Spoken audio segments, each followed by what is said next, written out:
iOS jailbroken already? Yeah, day one. Let me show you how. I'm running iOS 26.4. Now swipe back to the home screen, open up Safari, and go to uncover.vip. The O is a 0, so don't forget that. Here, press Jailbreak, then Allow, then Close. Now you'll need to head back into Settings, click Profile Downloaded, then press Install, enter your passcode if you have one, then tap Install.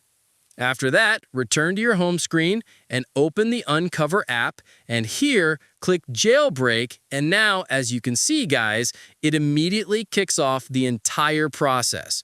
It is smoothly bypassing all the restrictions and jailbreaking my device completely flawlessly, from start to finish. All we have to do now is just sit back and wait for it to load.